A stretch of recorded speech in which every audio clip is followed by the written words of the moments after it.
85 शब्द प्रति मिनट की स्पीड से डिक्टेशन स्टार्ट होगी 3 सेकंड बाद। स्टार्ट। हीरे को तराश दो तो और कीमती होता जाता है, लेकिन यदि जला दो तो सिर्फ कार्बन डाइऑक्साइड हाथ लगेगी, क्योंकि हीरा रवेदार कोयला होता है। विराम। संसार में कोई भी चीज अपने इस्तेमाल के कारण ही गैर जरूरी या महत्वपूर्ण होती है। विराम। आजकल विश्व भर में जो महामारी पसरी है, इसके कारण कई लोग डिप्रेशन में हैं और मनोवैज्ञानिकों की मदद ले रहे हैं। विराम।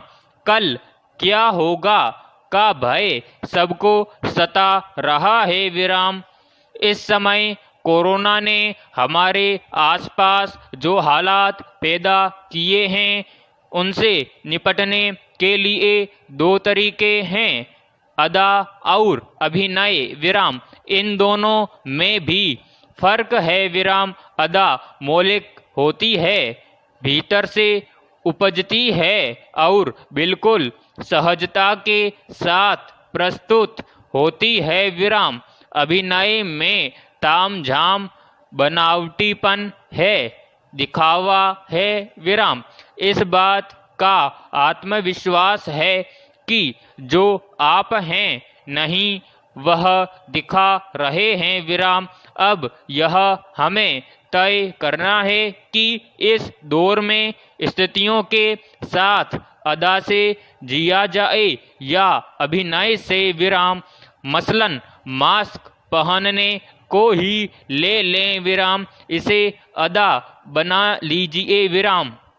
इस मामले में अभिनय बिल्कुल मत करिएगा। विराम। यह दौर ही ऐसा है कि अदा को तो तारीफ मिल जाएगी और अभिनय हूट हो जाएगा। विराम। पैराग्राफ। कोरोना मरीजों में आमतौर पर ठीक होने पर एंटीबॉडी डेवलप हो जाते हैं। विराम। लेकिन जो एंटीबॉडी डेवलप होते हैं वो कुछ महीनों के बाद कम भी होने लगते हैं। विराम।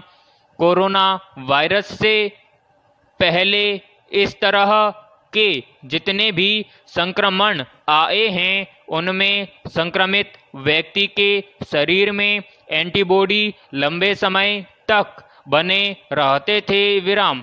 लेकिन कोरोना वायरस के मामले में पूरी दुनिया से यह डेटा आ रहा है कि संक्रमित व्यक्ति के शरीर में करीब 3 माह तक इसके एंटीबॉडी रहते हैं। विराम। साथ ही बॉडी का नेचुरल रेस्पॉन्स अभी तक क्लियर नहीं है। विराम। जिन्हें कोविड-19 हो गया है, उन्हें इसके दोबारा होने की आशंका नहीं है।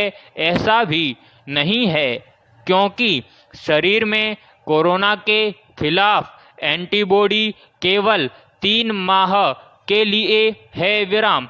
वहीं दोबारा संक्रमित होना एक अलग चीज है। विराम।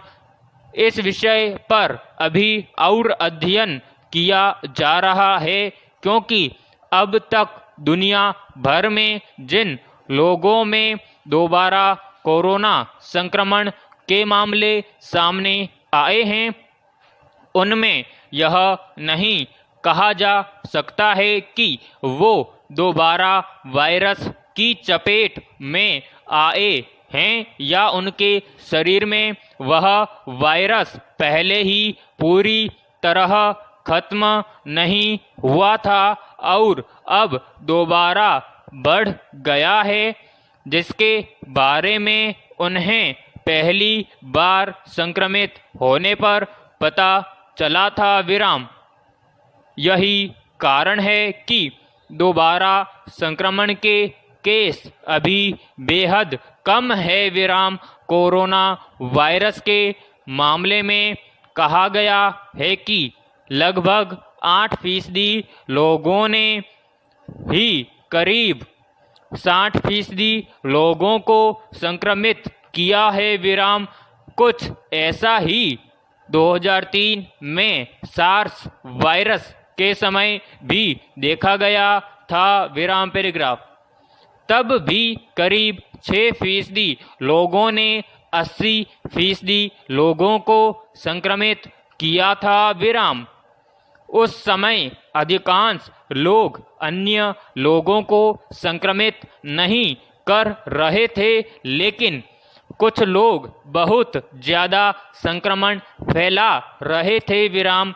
जापान ने कोरोना काल में भी कभी नेशनल लॉकडाउन नहीं किया विराम।